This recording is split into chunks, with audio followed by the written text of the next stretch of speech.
Okay, next section of questions. What do you do with a script as an actor when you receive it before rehearsing, shooting, or recording? Do you highlight your lines, learn your cues as well as the lines, have a read through, formal or informal, do transitive verb actioning, only read the scenes you're in, count how many lanes you've got compared with everyone else, blah, blah, blah. What do you do if you think the writing could be improved? So, okay, so the first thing, it really is horses for courses. With theatre, I always take the time to do my lists. So that is, it just makes you read the play properly. So you write a list, you go through the whole play and you write a list of everything your character says about themselves. You don't comment, you just write them down. Everything, even I'm hungry, I don't think so. I've been there, I've visited that place, whatever they say. Then a whole separate list about what other characters say about your character. Anything, even if it seems inconsequential. Those two lists take quite a while sometimes, and it's very interesting the differences between them. They start to tell you things about what your character thinks about themselves and how they appear to other people, which again doesn't make any decisions yet, but it informs things, and it forces you to read the play properly and to get in line with the playwright's intentions before you start bringing your own creativity to it. And then with theatre, with transitive verbs are actions, or Stanislavski, you may have heard objectives, this phrase. It all comes down to transitive verbs, a word that you can fit I and you around. I tease you, I flatter you, I seduce you. These are the only words that intellectually can help an actor ultimately. So you decide what the character wants to do, and that might be a long sentence.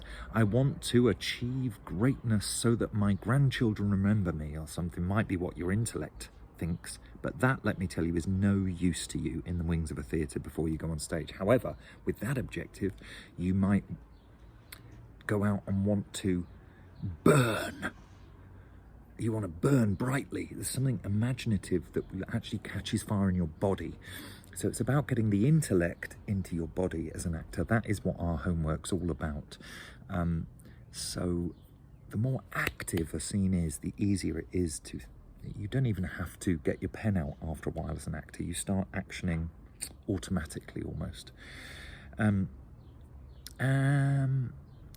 Yeah, that's the kind of work I do before, if I do it. They are a toolkit. So there are scripts where all you do is learn the lines and turn up because your instinct thinks, I think I know how to do this and I'm just going to have some fun.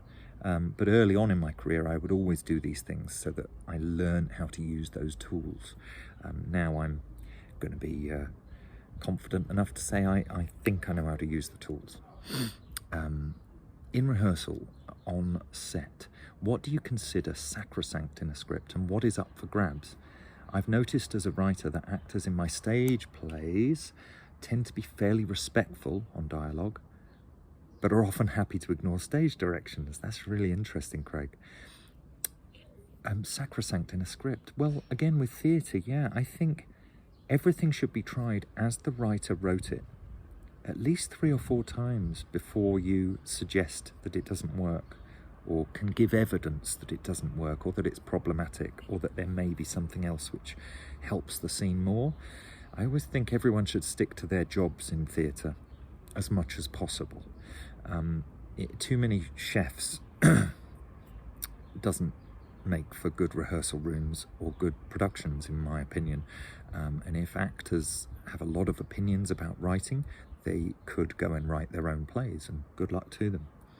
On film sets and TV, it is a visual medium. The dialogue, it's amazing how, obviously there are exceptions, but on the whole, it can be quite flexible. But I think what the physical action that's been written is more sacrosanct than the dialogue.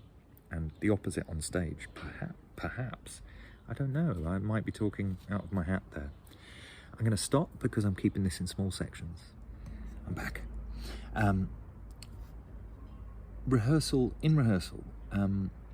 Working with writers. If they're on set or in rehearsal, how should writers behave? goodness.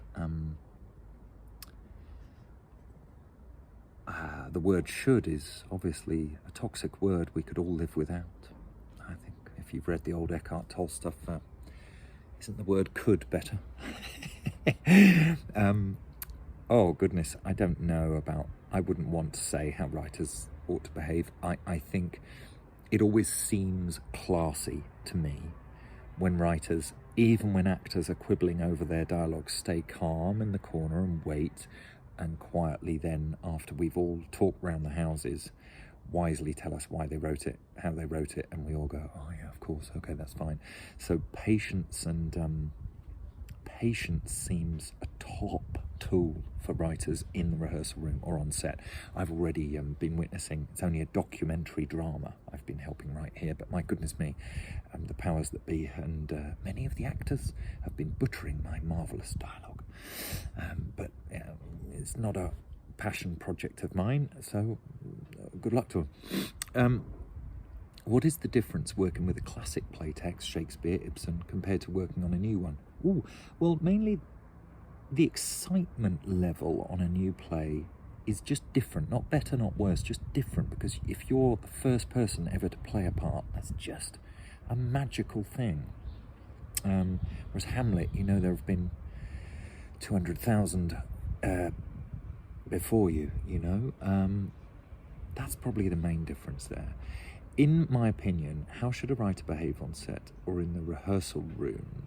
Well, and he's written brackets because we've talked about it, Tom Stoppard, Jimmy McGovern. So again, what I've talked about, there are classy people. I mean, you would think the higher up the tree you go, the bigger the egos get, but actually it's often the other way round. People who are great writers and have proved their worth have nothing to prove and are very open to collaboration. Tom Stoppard I work with, and I just had a glitch in a long speech, and I remember he said, where are you having a problem? And I thought, my goodness, how awful, I'm letting him down with his amazing writing. And I told him where it was, and he said, oh yes, it's me, that's really difficult to say and doesn't work, try this.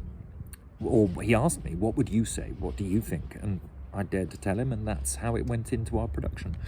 Jimmy McGovern, a great writer. Now, Jimmy was very, I did a period piece called Banished with him, and he was very definite that he didn't want us to conflate things. So if we said, I am not aware of that, sir, he didn't want us to say, I'm not aware of that, sir. He wanted a very strict style all the way through, but he was great at explaining things and being patient with us. Is it different if they're a big name writer or a first time writer, say? No, yeah, I think I've addressed that point there. Do writers have a different role and status in different media? Yes, they do. In theatre, there are new writing theatres, the Royal Court, where when you work there, the writer is kind of God.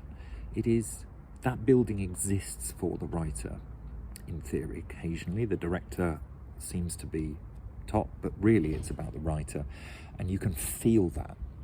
We are serving the play when we work there as actors. And, you know, here I am as a writer on a docudrama, and I probably live in a similar status to catering. What sort of questions might you ask of a writer whose play you're doing? Well, that's a great question. And again, it's horses for courses and different days of the week, different problems that arise. I don't ask questions very often. I don't know what that tells you. Maybe I'm lazy, or maybe I just think my job is to serve whatever's on the page. My job isn't to archaeologically find stuff that isn't there. If it's not there, it's not my job to present it. Whatever you give the actor, that's what they're going to put in front of the camera or in front of the audience. So if you want more, you've got to put it on the page. I'm going to pause there because that's nearly 5 minutes. I think 5-minute parcels are good.